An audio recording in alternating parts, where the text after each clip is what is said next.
Welcome back to the Take What Yours podcast. We've got a special guest with us, Joey. No, but our boy Laz is kindly enough take some time out of his routine to jump on with us. How you going, brother? Been pretty good. That's the way, bro. Joey, you're obviously here again. They keep letting you on. How you doing, bro? Yeah, all good, bro. Yeah, good, bro. Good. How's the weekend been so far? Saturday morning? Yeah, pretty chill. Just went and did some voting this morning. Got some brekkie with the fam, and now here. No, going. Joey? Nah, not much, eh? Just have a little session with you as well. Being a little bit lazy and touch. I was looking fit, eh? I was looking fit. Oh, I've got a pot belly on me. So look, lads, we just want to talk about obviously the sort of journey coming through rugby league with you and sort of life. It's not sort of a common journey to the top, but it's also not very uncommon for a lot of boys. But so from the beginning, sort of where'd the love for footy start? What age? Sort of what got you into it, if you can remember it? Well, I sort of started playing footy when I was 12. I started playing union first up in Brisbane, like just union, and then after that just sort of played about maybe 2-3 years union, and then moved down here when I was 14. Started playing for Quimby and Whites, and then when I was going to school, one of my mates just asked me if I wanted to play under 16s because it was on a Friday. So I just started playing league with some of the boys I went to school with, and then from there on, my older brother asked me to trial for Howard Mats Raiders, and then went through their system, and just slowly went through 16s, 18s, and 20s, and then sort of had a rough patch there with like COVID and stuff like that, and then made the move to Queensland. I went to Mounties first, and then we had that COVID year, and then I went to Queensland and had 2 years there. And Nice. Was it family down here that sort of brought you down here, or was it? Yeah, sort of just moved for family, and then footy just worked out on the way. So it wasn't really a big thing, but What did the sort of, like, you started off at union and then sort of just picked up as league as a bit of fun from the sounds of it? Was it sort of a hard transition, or? Oh, I was alright because I like my older brothers and that played league.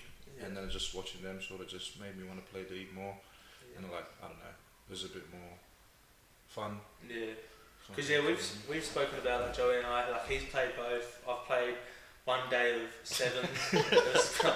I was fit too. I was very fit. But yeah, like I sort of for me, I grew up just league the whole way through. Didn't even know union was a thing till I moved to Canberra and found out the Brumbies exist. I was like rocked up primary school, and the Brumbies came in. I was like, oh, 2 NRL teams. Like, they had to explain to me what union was. But like Joe, like for you, what does it sort of feel like going between the two sports, and you've done it? Like, what works for you? I guess it's different too. Like, you're in the middle. You're sort of at the back. What position were you? No, I was like prop. Or when I first tried for Howard Mats, I tried for centre.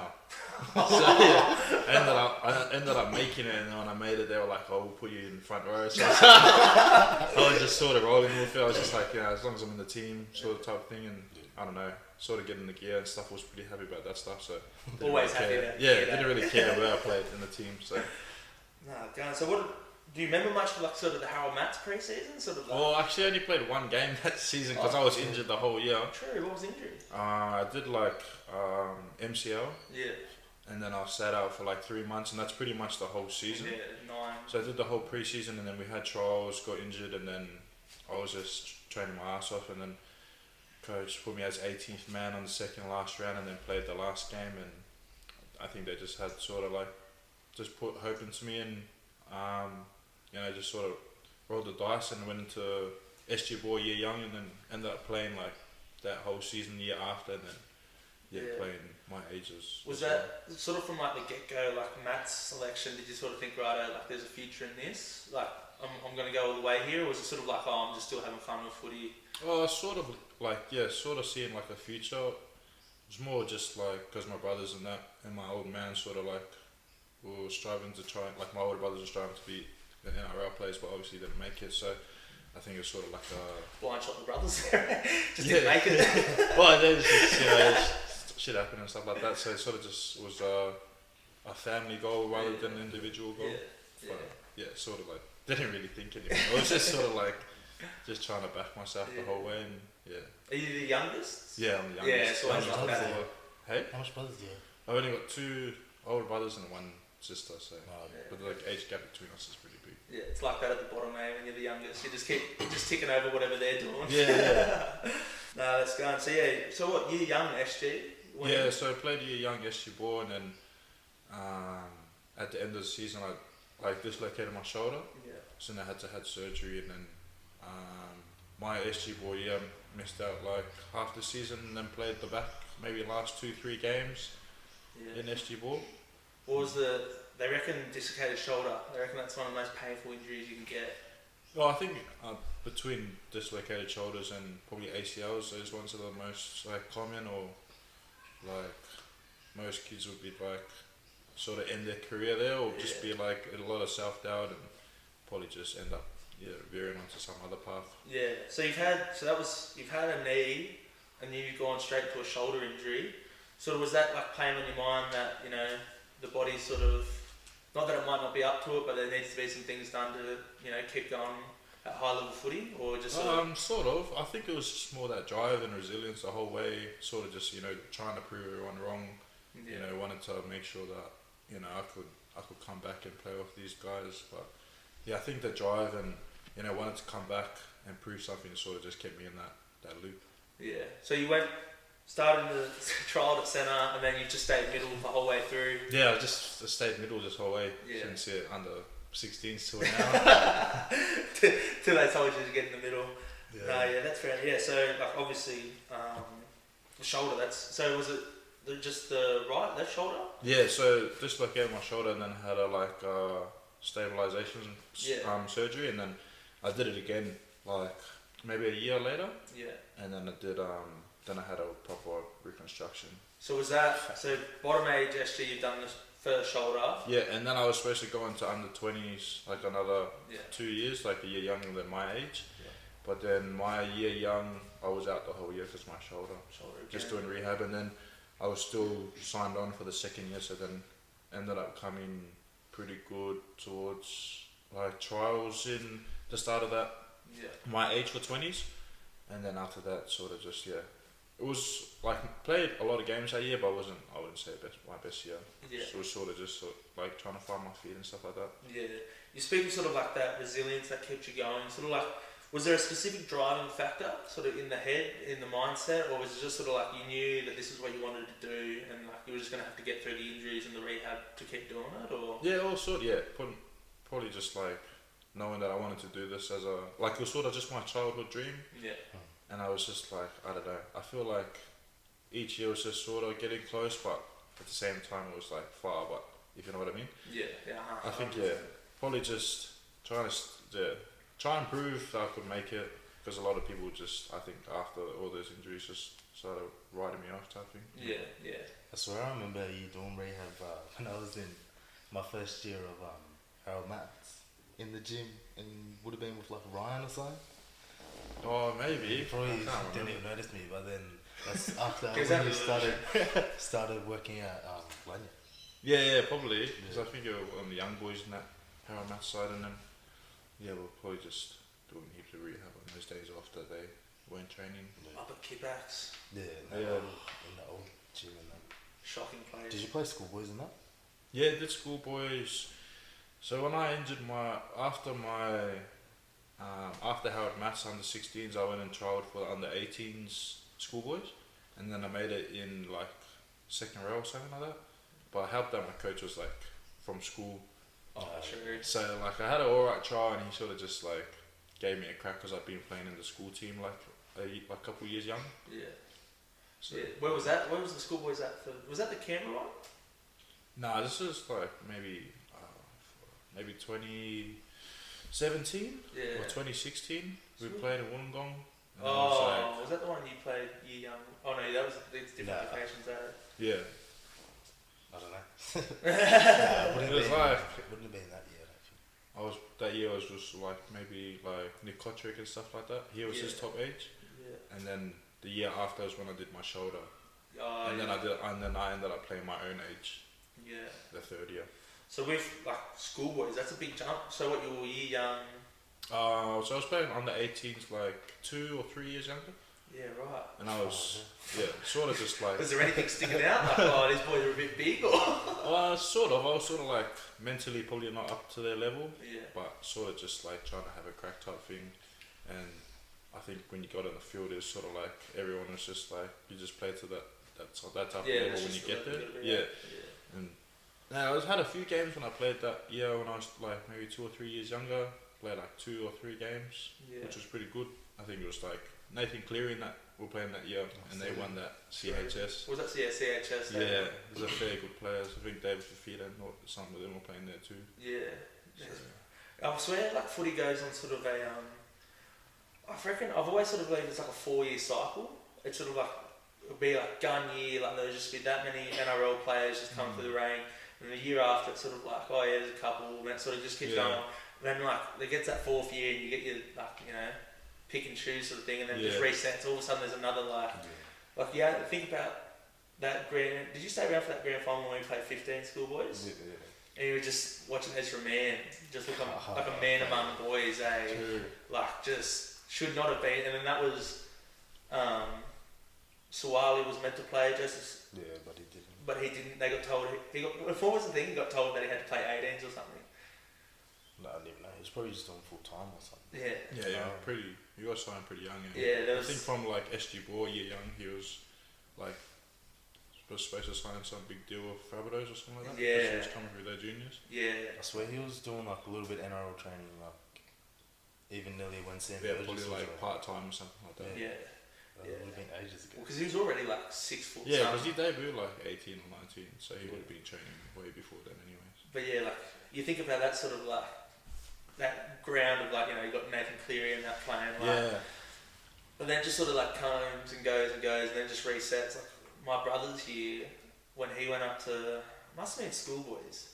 I think it was like Valentine Holmes, Jack Bird. I think he went to a trial and he was up against because like my brother was a centre. He was up against like Alex Johnston and Josh Adokar. Like he played SG with Anthony Milford, Tavita Pangot. Like just like anywhere he looked, there was just NRL players. But sort of from that first half of like junior reps, so let's say sort of you go through schoolboys and sort of Mats, schoolboys into that bottom year of 21s.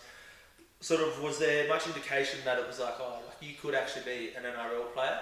Or was it, you just sort of just kept doing what needed to be done? Probably just coming through like under, when I was 18, 19 sort of, like when you see like, when you look at those under 20s contracts, you sort of think it's like, sort of half made it. Yeah. But at the same time, I think when you get older, past those like under 20 days, you sort of realise like it wasn't, like that wasn't the big thing. Yeah. But in the moment, it's sort of like I signed this under 20s contract for 2 years, thinking, I'll go 20 straight into NRL, and that was sort of my mind process. But like didn't happen like that, and so like I was sort of drifting off, just thinking, maybe I might not make it. Yeah. And then I was just sort of like back and forth, but I think just like the support of my brothers and that coming through that time was sort of like keeping me on track. Yeah. With trying to still try and crack it. Yeah, that's the big thing is sort of having like not only your mates around the team that sort of know what it's like, but having those people that have already lived that experience of sort of like they've sort of been through the ranks and sort of because from the outside looking in, it's everyone thinks it's awesome. Like you get the kid, you get to be around these boys. Oh yeah, you might be the NRL player and stuff like it's a struggle. Like especially when you look at like Mats and SG Ball, you've got 9 rounds, but everyone gets a bye, so you've got 8 games to try and prove that there's a chance that you're an NRL player. And then you get to 20s and sort of that was Flegg pre-season this year. The first thing they walked in, they were like, this is it. Like this sort of we picked New South Wales Cup from the top of the Flegg and the bottom of NRL, and then it's NRL. Like you're nearly there, but you're not nearly there. It's sort of close, but not really. Sort of close, but same. Sort of close for I think if you see it through different players. Yeah. Because like my year I played 20s. The year after, like my year or 20s finished, there was like 6 boys or 7 boys that debuted for NRL. Yeah. The next year that was that year that like Sammy and Sammy, Darby Medlin and Kai O'Donnell and all those boys debuted. So it was sort of like we had a pretty good year though. We made grand final stuff like that. So I think that sort of helped But yeah, sort of like when you look at it like that, you can think You like think, like, it's it's yeah there. like the next step. But then it's like sort of boys like me, it's sort of like maybe a little bit behind on maturing in footy and stuff like that. Yeah. What was sort of the feedback, like you mentioned, like, that was a big year, because that was the Fleet Grand Final with Souths? Yeah. Yeah, so that was a big year for, like, Raiders had a stacked team, Souths had a good team also, and then, that last couple of rounds, 7 or 8 Fleet boys debut. Yeah. But you look at, like, those boys that did debut, like Dubs, like he's playing, not like that was... Yeah, so there's only a few of them. Yeah, there's only a few of them that are still sticking around and like are actually like big names in the comp. Like, what was sort of the feedback to you at that point? So like you're saying, some good mates and stuff, get that selection.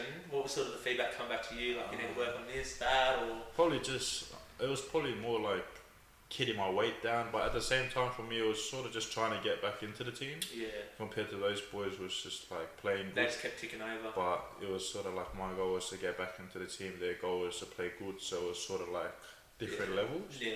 So I was worried just getting picked every week. Those guys were thinking like, "Freak, I'm already gonna play." They're already planning their game ahead, so it was just like different steps in that type of sense. Makes footy that little bit more enjoyable at that level when you don't have to worry about getting picked. You've always got to. I'll tell you that you've always got to worry about it. But if you're a certain type of player, like you sort of like already know, and they already have like that. Yeah. Especially that sort of that fleet team. That was you knew who was getting picked that year. So, but it does have that sort of different sort of mindset. Sort of like I need to worry about just getting picked round and round. These boys worried about when Ricky's how they going want to to play. Yeah. When they're going to show up on an Instagram reel, calling their parents, doing the announcement. So you go through flag. Was there another injury in there? No. And then just rolled into COVID. Hey. Yeah, sort of just rolled into COVID. I went down. So nothing really came after my last year 20s, and then I was thinking like I won't get anything because the local comp doesn't really offer much. And so I was thinking, because the feeder club, the year before, their cup team was Mounties at the time. Yeah. So I was thinking I'll go and train with Mounties and hopefully play cup next, like the year after, this and that. But so I moved up there with my brother for about 3 months, trained with Mounties, did the pre-season, and then we had one, I think, we played in the cup trials, and then come round 1, didn't even get picked for like Ron Massey. So like it was like New South Wales Cup and then a comp under. Yeah. So all the NRL boys get pushed into that cup team, and then pushes all those cup players down into the bottom team, and couldn't even make that team. So I think I was like 18th man for that first game, and then they called it the COVID thing. So I moved back then, just played local. Did you even play Shield? No, I don't think I didn't even play anything. Just played. Because I was 18th man, couldn't even play that game. So just. What did that sort of do to you? Like, did that have like sort of mentally, were you just like I'm just like, did you feel like you had a good pre-season? I mean, you played the trial, so clearly it must have been alright. Yeah, I thought I'd done pretty well, and then when the coach was saying that I was going to be 18th man, sort of like took a hit on my confidence. At the same time, just like a bit of self-doubt, thinking, am I really good enough for this? But I think just because I was with my brother, he was pretty on my back about it's alright, like just keep working, your time will come. Everyone else's time is different, so I think that kept me pretty grounded with that type of chat. Yeah, I mean it's good. Like that's like you said, that lived experience. Like you literally have a literal blood brother doing the exact same thing with you. So it's sort of like so it helps it a lot. No, 100%. So you come back and you played the local. Yeah, I just played for Rams. Yeah. In that local, that 1 year there, it went alright. They put like their under 20s Raiders team in that comp, and they just pumped every team. They pumped every team, and we had like 4 or 5 Raiders players from the year out before. Yeah. So we gave them a crack here and there, but there's nothing you can really do against a team that changes 3 times a week. And that shows the levels to it, eh? Yeah, 100%. Like under 20s boys versus full-grown men. Yeah. But obviously their bond was stronger. Their training. It was their job. Chemistry. Yeah. That was their job. So their job was to show up and not get embarrassed. I actually heard rumours that year that the Fleet boys were doing con the night before games, just to make it a little bit more challenging. Sure. No, I don't. That's the whispers I heard. Whether true or not. Bulls got 1 game, didn't they? Did Oh Bulls? yeah, Yeah, Bulls the actually Bulls beat beat them, them once. and then they got pumped in the grand final. Yeah, what was Right. 70? It was like 60 or something. Yeah. They were just getting. Tuesday got a try, but There's just so many guys probably getting hat tricks and yeah, that was props getting doubles and stuff like that. yeah, because Bulls got maybe Bulls did get them. No, they did. Yeah, They did. They got And, them during the year. Yeah, Westbrook. They were the only team to beat them, and then I think we versed Bulls in like quarters or semis, and they beat us, and then went on to grand final to West Yeah. Raiders. Friggin' Jack Williams, bro, nearly changed down Manassi in the grand final, bro. Oh, yeah, that's right. Far out. That was thinking about the boys that were playing. And even then, like that fleet team, like Nase, is he up there with North Devils now? Yeah, he's up there with North Devils. Who else played for him? Just trying to think. Fullback, I can't remember. They had JJ. They had Josh Allen. Trey was in there, Caleb. Trey was in there, young. Bro, Caleb was in there, was young. running amok. Yeah, bro. Caleb was fit that year. Yeah. Caleb When was he there. versed us, bro, for Blues, playing in the centres, bro, the centre had no clue how to even get him down. Yeah, I remember that was actually my so I got called into SG young, like just to train. They said like you're not in the squad or anything, but like just keep showing up, keep training or something. Yeah. And anyway, like big incidents happen, blah blah. Boys get dropped, and I actually got called in. And the first training session, I'm up like we're doing the what's it called? Just the ruck, like you're just rolling ruck up through the middles. In that channel drill. Yeah, and Caleb's up against me, but I could not do anything against his offload. Like it's either you've got to tackle him or you've got to stop the offload. You couldn't do both, and I'm just copping sprays. And then the last thing I get left with, like, so I'm already shattered confidence. Don't even know if I should be playing SG. And Barnesy comes over and he goes, "Mate, after that, I don't even think I should have called you into the squad." And just like walks off, and I was just like, Caleb's just like nearly turned me out of the squad in one session. But yeah, bro, he's a different beast when he's fit and just throwing offloads.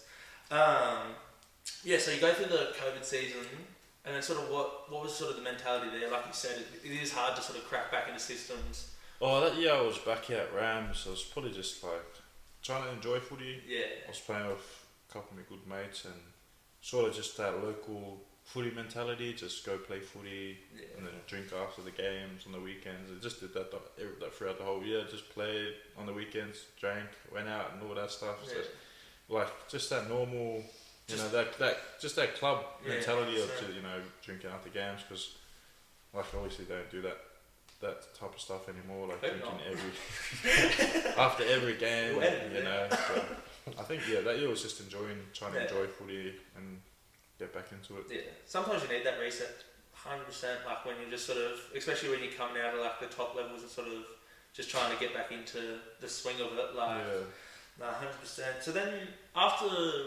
Rams, you had that sort of COVID season. No clubs sort of were in contact, or Nah, it was nothing. I tried to ask my manager to get me something, but at the end of that year, he ended up getting me something up in Q Cup with Wynnum Manly. Yeah. So a couple of you boys went up there, eh? Yeah, I moved up there with one of my good mates from Rams. His name's Dane Spencer. We moved up there together, lived there together for that whole year, and played with them through Q Cup, and they had a pretty good pre-season. Played in the Broncos trial game against the NRL side. That was pretty cool. That was my first NRL trial, and then had a pretty good pre-season. Then got picked round one because of an injury, but because I hadn't had any experience in cup, I got picked that first round, and then after that it was 10 games. I didn't get picked, and just went back and played local. And then that year, throughout the whole year, played 4 cup games. Yeah. So it was good and bad, but it was sort of a learning curve. What sort of I guess because if you can comment on it, I always remember growing up, they're I guess compared to New South Wales to Queensland, that Queensland footy's always been that bit faster, less wrestle, more just Yeah, probably the physical side of it's a bit more bigger, because obviously the wrestle side isn't as big of a component, because there's a lot of just people that work compared to New South Wales Cups. A lot of full-time trainers, NRL players playing New South Wales Cup compared to Q Cup, but I think it's slowly getting better now. Yeah. But yeah, I think just the physical side of it's a bit different. Yeah. So you finish up with, you know, in and out of cup and local. What was sort of the mentality there? Were you staying around for Wynnum for another year, or? Oh, at the end of that year, it was sort of just like a grey area. Didn't really know what I was doing. Sort of like was going to resign if I didn't really have anything else. Yeah. Sort of talking to my mate, he was sort of the same as well because he'd been pretty injured that whole year, and so we sort of tried to.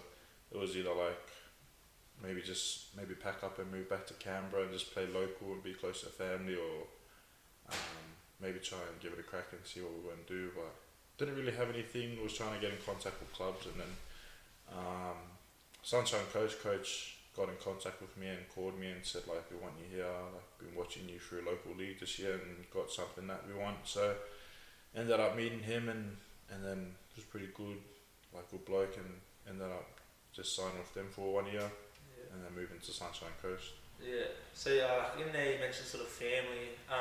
What was sort of like much homesickness sort of in all the moves? Or? Sort of homesick. I was just like, if I didn't come home, I wouldn't miss it. Yeah. So I rarely came home. Maybe came like Easter, Mother's Day, Father's Day, and then Christmas. Yeah. And that was the only time I really came home, because I'd come home for a few days and I wouldn't stay for too long, just so I wouldn't Just like, sink into yeah, it. yeah. Just if I was there for 2 days, I wouldn't get like miss it. Yeah. It's just in and out. But if I was coming home for like more than like 4 or 5 days, then I would sort of get homesick and I wouldn't want to go back. Yeah. So I tried to avoid that kind of thing. Like, so I just stayed up there, worked, trained, and yeah. Yeah. Is that sort of like with you doing the Sydney, like obviously a little bit closer, but sort of same sort of vibes, or? Nah, I don't really get home. Well, it's because I drive down all the time. Yeah. Like come down here, stay for like 3 days, and then just go back when I train. But totally different. Like being in Queensland, or like when I went to Queensland that one time. Yeah. Like I was homesick as. Yeah. Like, True. Couldn't just travel down a couple of hours drive. Like, Yeah. ages away, but. Yeah, nah, like I was never one of the, like, just homesickness is either just rocks someone or it doesn't, eh, like, I was sort of just sort of like, like when I moved here from Dubbo, I was just sort of like, like, you know, show goes on sort of thing, but I've seen boys, like, just, like, really rattle them. Yeah, I've had a few cousins like that too. Yeah. Like, come down, train with the team, and then go back home for like a break. Yeah. And then just not come back. Yeah, I know a couple So that stories. happens to heaps of boys. Yeah. I think if you don't have a good group where you're moving to, or like make good connections where you're moving to, it's be hard to like. Yeah. Because you're just sort of like isolated. Yeah, 100%. And that's a big one. Like, footy's always been one of those sort of things where it's sort of like you're in the group or you're not. Like, it's either, you know, your team sort of got all, like, your team, you got your, like, obviously your squad, but then it sort of breaks off into its own little groups. And if you're sort of like struggling to like find them, you can really feel like, you know, just a complete outsider. Yeah. Especially when it's sort of like, you know, boys that have all known each other for years and sort of you're just new to the club or new to the area and stuff, can make that a bit harder. But sounds like you sort of, that's the usual thing I hear is boys don't come home for too long and things like that, just sort of make it a little bit easier. What was sort of work like up there? You working away from footy? Just what jobs were you doing? Just labouring? Or? When I first went there, we were doing. Me and my mate did labouring for like landscaping. Yeah. That was the worst. We used to catch it because I didn't take my car up there, and he didn't take his. We took a rental, or we took his car, but his car broke down when we were up there, so we had to get a rental for like 2 weeks. Or like after actually, his car broke down. And we had to just catch the train to work. So we were waking up like 5 o'clock, catch the train at 5:30, get to in like South Bank because that's where we're working, by like 6 o'clock start, and then do that till like 3 o'clock, and then catch the train back home and then go to training. And we did that the whole pre-season, and then after when we like, well, the last day before we're coming back to Canberra for the Christmas break, we're like, we'll quit this last day and we'll just try and find some other job in the new year. Because we were just like, this is like too hard on our bodies, but we were getting home and we'll like have dinner straight to bed because we had to wake up early, and it was just like it was one of those jobs where it was just like we'll just pray for a rainy day, but yeah, we did that, and then the new year ended up getting a job with this factory job. Yeah. So just doing food processing. Oh, true. So cutting mixes into this massive blender. The only thing that was shit about it was just that I had to work at 4 o'clock, and then train I finished at 12, which was alright. But then the going home and having a nap before training and stuff like that, it's just a shit routine. And then training nights would maybe finish late, 8 o'clock, or get home at 8:30. Still have to have dinner, get to bed by 9. And then knowing that I gotta wake up at 3:30 to go to work, it's just did that for that whole year I was at Wynnum, and then a little bit moving into when I went to Suncoast. That's always the thing, eh? It's always outside looking in, sort of same thing. You get the kit, you get to play, you get to hang around sort of some clubs and some big names and stuff like that. But no one sort of, they always talk about it sort of at the end, they're an NRL player, they're on decent money sometimes. They get to laugh about it, but when you're in the middle of it, there's no laughing. It's probably why the families and the friends and the partners all appreciate what their partners and sons, brothers and that go through to get to where they get to. Obviously train to get to that one NRL debut, but obviously all the other people outside don't see what happens behind the closed doors. 100%, right? Most people just see all the freaks debut straight away, but Chris Wale's, Reece Walsh's and that, but some boys, man, through 20s and then the route that you took up to Queensland and that, that's hard, bro.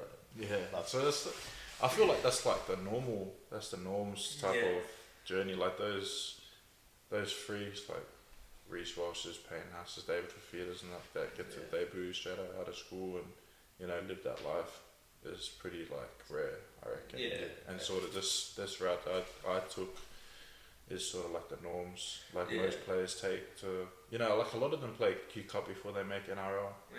Harry Grant played 60 Q Cup games before debuting, and Justin Oldham played 30, 40. He's still playing them some days. All of them, Nelson and stuff like that, play Cup before they make it and stuff like that. So. No, that's that is sort of the big thing, is just recognising that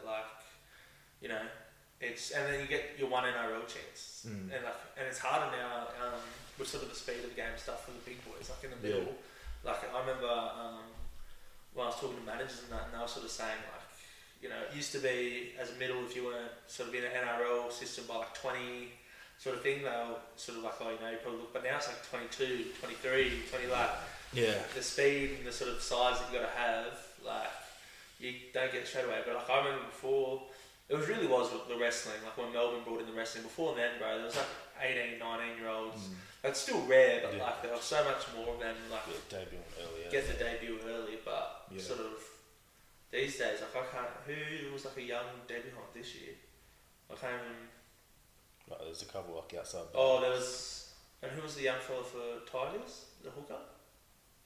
Talon. Yeah. A couple boys debuted for Tigers. Kit. Josh Feldy. Yeah. Did he actually debut? Yeah. I don't remember that. But also, bad example, Tigers are letting anyone.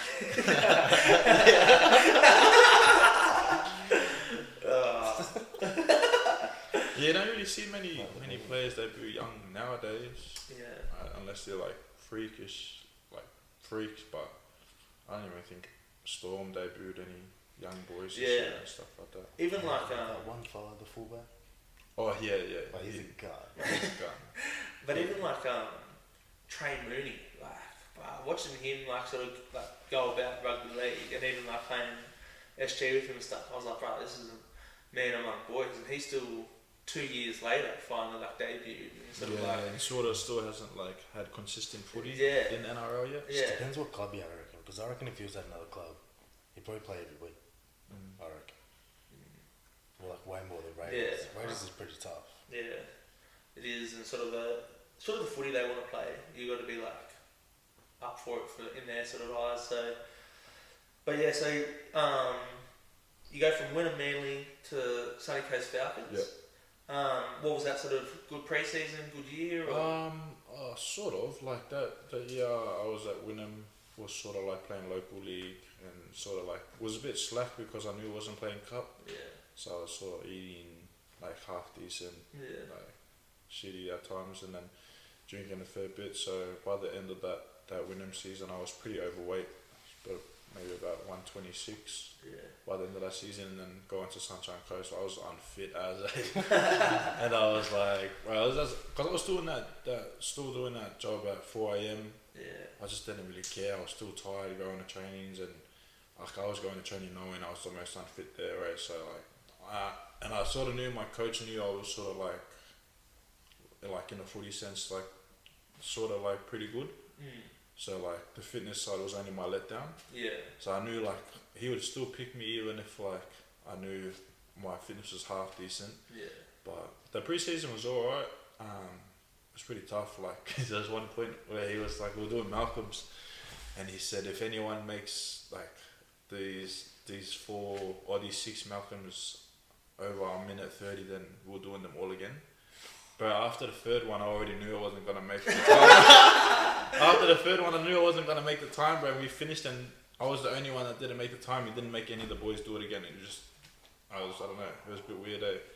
But it was like sort of like had a soft spot for me, but at the same time was still trying to look after me. Yeah. So that preseason was pretty, well, I'd say average, and then probably leading into that season, because I got picked for round 1, and now because I was too unfit, but I played like 15 minutes and I was blowing already. And then after that game, he said like, I can't pick you because you're too unfit. And then I had like, I don't know, it was like a month or a bit, like I wasn't getting picked, and I had to go play local footy and try and earn my spot back. So I ended up getting on a pretty strict diet with my roommate. His name is Patrice. He played NRL like a few years ago, but he was just sort of playing cup. And I sort of just jumped on this strict diet with him that he was doing, and then sort of after he told me that he wasn't going to pick me anymore because of my fitness, I started doing like fitness after every training session. So I was doing like Malcolms and sort of mass running here and there, but even if I was like, and I ended up quitting the other job and started doing a teacher aide job just to help me out, so that I could be more ready for trainings and perform a little bit better. Yeah, throughout the season wasn't too bad. That's that hard thing. Like, swear it doesn't matter. You could have the best preseason in the world. You're never ready for round 1 fitness. But if you've had an average preseason, you're nowhere near ready for that. It's just like you put in all this work for that little bit of reward, but if you put in half that work, you get nothing. Like, I know. I've rocked up in round 1 unfit, so.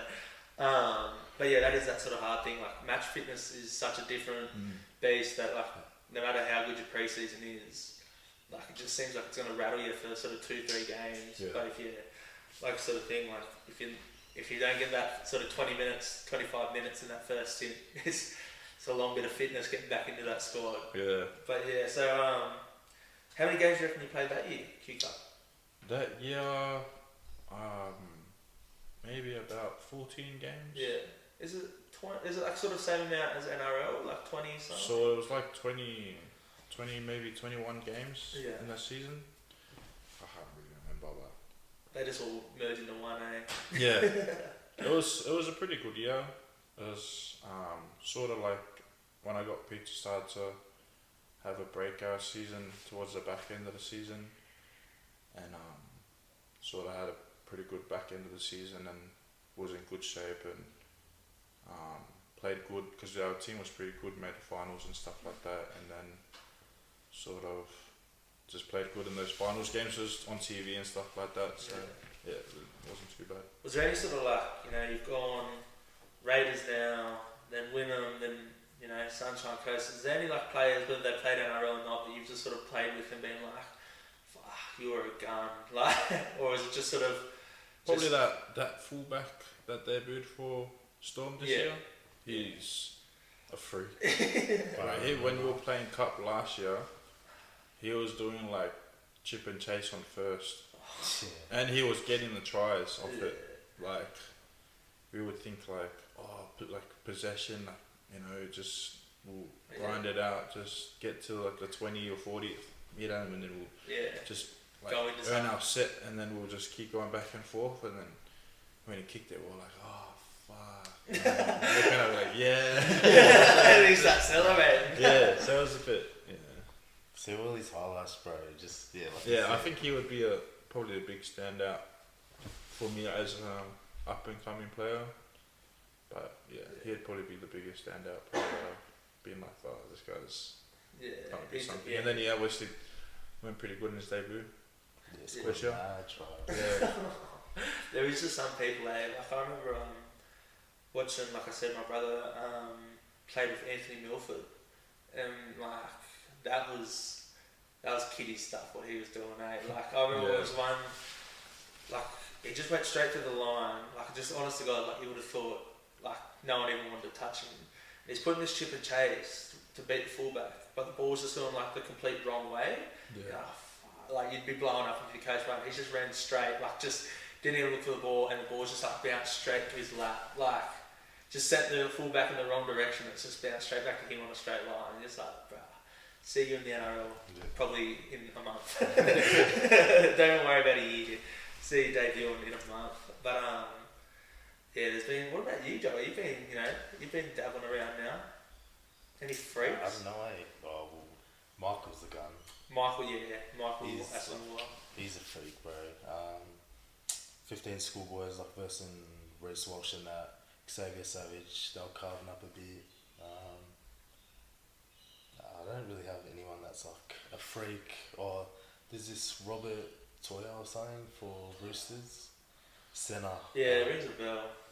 I think he's had a couple injuries, but in SG Ball last year, he was like, no one could tackle him, mate. Like his fin, bruh, just sending people away. That's probably it, bro. Yeah, I reckon probably Michael. Yeah, Michael would probably be the most standout one.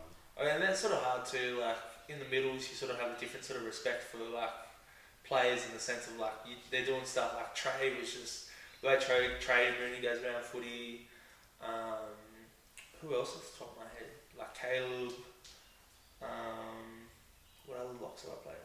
Safest, underrated, and he's gonna love it. It's Josh Billings, bro. Oh, he's good. Josh Billings, Spider-Man, he's been going. But yeah, like there's been like it's the same thing. Like middles, they sort of yearn that little bit more respect for one another when they're doing the stuff that no one else sees. So what you finish up the season, like had a good year, sort of you start getting some real good form at the end of it. Yeah. What sort of came from that? So I had that pretty good season at the end of that, and then actually that same year I met my partner, and then came to Canberra for a few weeks, and then we were just chilling at home, and I got a text message from my manager saying that I was going to get a pre-season with Storm.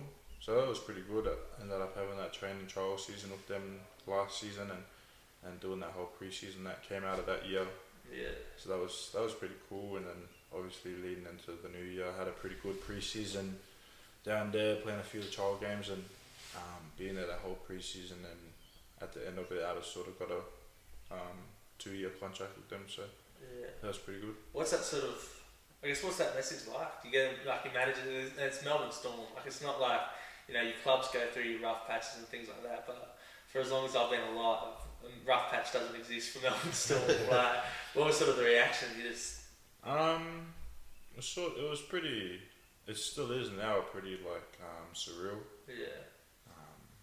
Probably just I don't know. The feeling was pretty like when I was talking about it with my partner and family members. It's sort of like didn't really think it was real yet. Yeah, it's one of those things you gotta say it to believe. Yeah. So when it happened, it was sort of like I don't know. It's pretty cool. Yeah. Did you have to do the that Melbourne boot camp that everyone talks about? Yeah. Did that what's it called? IDQ camp. Yeah. The I don't quit. Yeah. Did that was like 3 days. Did you quit? Nah. They say like, well, no one really ever quits. They just they just keep pushing you. Like the first day, it's a pretty tough camp. Like it's probably the hardest thing I've ever done.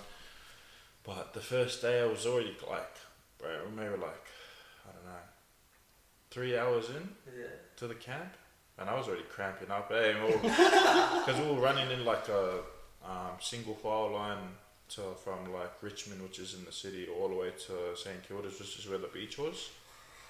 And we were running in because you get given a colour and a number, Yeah. and I got given blue 5, and I was like running at the back of the line, and I was just like, fuck, I'm cramping up, I can't run anymore. And I thought they were gonna do the, oh yeah, that's right, we'll wait, and they're like, nah, keep running, like we're not stopping for no one, like you're not quitting. And I was just like, fuck, I think I might be quitting. And then I was just like, oh fuck, and so I sort of got to that point where I just learned how to run with cramps, bro. It was just sort of like just running in a position where it was sort of like not cramping, but yeah, sort of like the whole camp was pretty like mental, and I don't know. Like I remember, I think it was Christian Welch. It might have been his thing on Bloke in the Bar. Someone, you reckon Jerome Hughes has never done it? You reckon Yeah, well, I think with he could have been either injured or with the international represents. I think that's what's happened every time. Yeah, it's pretty crazy. He's never done it. They reckon he's either been injured or. I don't even think Nelson's done it either. Really? Yeah, he hasn't done it because he's been representing the Kiwis for a while now. Yeah. Since he sort of made Storm, but lucky. yeah, those boys. You'd be cheering. Eventually, they'll eventually have to do it, but there's no way they're not gonna make Kiwis anymore. Yeah. They'd be like sort of like that. I don't know, concreted spot. Yeah. Like it's just a sort of like freaking Tedesco type thing. Well, even like you look at Melbourne this year when Jerome Hughes was sort of out for that little stint. Like it wasn't Melbourne Storm you were sort of used to watching. And then as soon as he came back, him and Cam Munster just went straight back to the old usuals, just making teams look silly. But yeah, I remember when I heard that, it was like 7 years or something, or 6 maybe. Jerome Hughes has never done it. Yeah, that's good. Yeah. And then you look at they were going to get they were supposed to get Tarek Sims to do it last pre-season, but he was injured too. And like knowing him, like played 200 and something NRL games, you're thinking, why does this guy have to do it? Like he's played NRL, he's been there, done all this, but it's just a part of that culture and that, you know, no hierarchy type things. Like doesn't matter what player you are, you're still going to do it. If Does you're all new the to players club. actually do it? It's all new players. So if it's your first pre-season, or let's say like your first year at the club, they get you to do it. Yeah. So yeah, or new players, and you like get picked to do it as well if you're like on training trial. Do some of the older boys in that like not have to do it? Sure, if they've already done heaps. If you haven't done it and you still have to do it, because there's been boys in the squad that have done it twice. Because it's only like once you do it once, you don't have to do it again anymore. Oh. But I think Ryan Hoffman and stuff like that, because they did it and then they didn't have to do it again. Yeah. And then the next maybe a year or 2 later, the Storm had like a shit ass year, and then Greg Bellamy was like, you know, because he's had a shit year. Instead of these certain boys doing it, the whole squad is doing it. And then everyone, they all had to go on the camp and do it. So some of those boys that had already done it were just going again for the second time. And there wasn't anything. I think there was like a story about the boys, like, they had already done it. They go, because you come to this like big like team meeting room. Yeah. And the boys that weren't doing it had to go sit in the back of the room, and they were like, they were saying that, like the staff was saying like they were getting set up to go on a golf day or something like that. Yeah. And then they were just like, oh, like all the boys that, so this guy comes into the room, like the guy that runs the whole thing. Like the drill sort of. Yeah, the camp thing, and he goes, oh, put your hand up if you've done IDQ camp, and the boys put their hand up, and they're like, yeah, like, unlucky boys, like he's sucking, like he's going, and then he's like, put your hand up if you haven't done it, and then the boys put their hand up, and then it's like, alright, and then he's like, keep your hand up if like you haven't done it, and then all these boys keep their hands up, and the boys at the back got their hands down. He's like, alright, well all of you are doing it. And then all the boys that were like had their bags packed to go on this golf trip, and they were like get out and like pack your bags, we're going and doing this camp, and everyone had to go out and do it. It was just like, apparently like some of the boys were off it hard.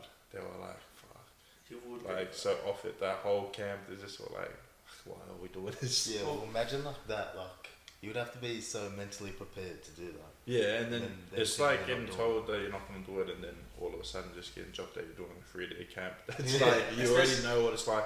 Yeah, especially if you're like one of the boys that just done it last year. You're like, yeah, sweet, never have to do that again. Yeah, well, Remus Smith had to do it twice, He did it last year, but day 2,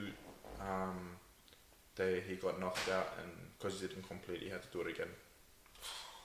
Yeah, so he did 2 days of it, got knocked out, then wasn't able to wasn't fit to do the rest of it, and then come this year he had to do it again, and he got named to do it again. So felt sorry for him, mate.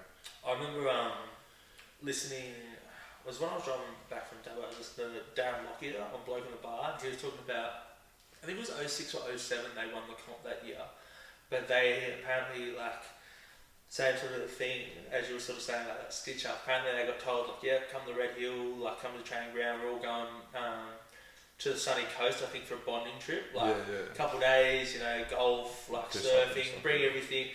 Boys apparently all rock up, it's 06, 07, they're in boardies and whatever, just getting ready. And then apparently it's just get out on the field, and they get out there and strip down to their jocks and start running, had to put on all these army outfits, and apparently it was just for 3 or day. I think they said it was 4 days and 3 nights or something. Wow. Apparently it was you were getting woken up, and they were sending flashbangs into the room and stuff to wake up. Proper.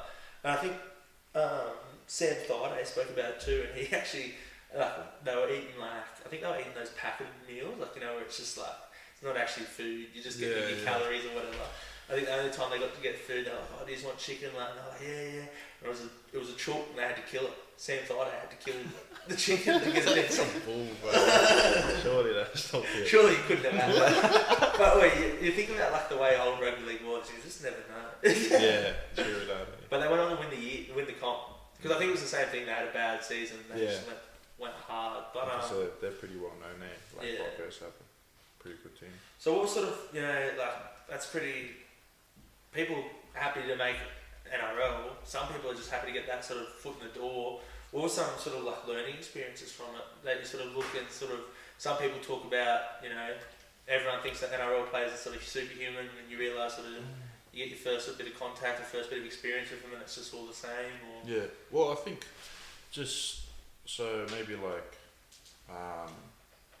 probably the diet was probably a big thing for me. Knowing not just training hard is you gotta train hard, and as long as you train hard, then you're always gonna be sweet. But if you didn't the diet side of it, if it wasn't sweet, you wouldn't be able to perform as good as you were if you had a good diet and stuff like that.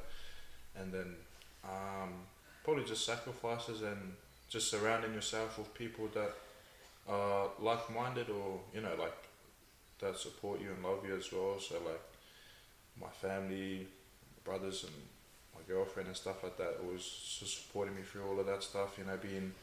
Being away and doing long distance with my girlfriend wasn't that easy, and then obviously being away from family, so having to have those sacrifices and know staying switched on, my head screwed on, and making sure that the 1%ers, and I didn't miss the days of doing those extras after training, or the meals and the diet and stuff. I wasn't missing that, wasn't slacking off, and I had cut off being on the piss for a while and stuff like that. So I think maybe the diet, surrounding yourself with people that like-minded and support you in what your goals are, and then obviously the extras and 1%ers is a big thing too. Yeah, 100%. And that, it always sounds, and it's the same thing for everyone. I mean, if it was easy, everyone would be doing it, But I think that discipline and that process of that part in the journey is important, because I think that's a transition into the make or break. Type thing. 100%, bro. And that's like I said, if it was easy on the door, there's three simple things that you can sort of use in any part of life, but you've got to actually be acting on it. So no, was there any sort of was there a specific player that sort of surprised you, or sort of carried themselves in a way that you thought was I can get around that, I look up to it, or just any funny stories or anything?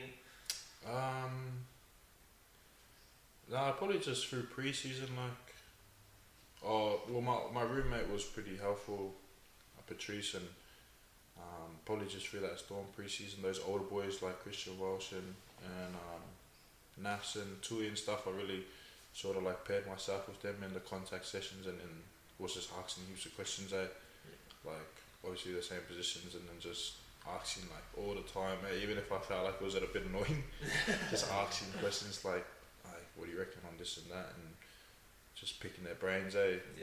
seeing what I could get out of it. Yeah, and that's sort of like, I mean, Melbourne have always been top dogs, but that's an experienced group of middles like Tui, Fijian international.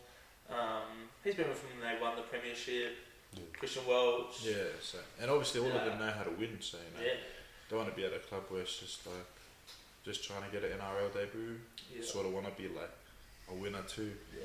So obviously after you make a debut, and you still want to be chasing goals, which would be like premierships, like international, things like that.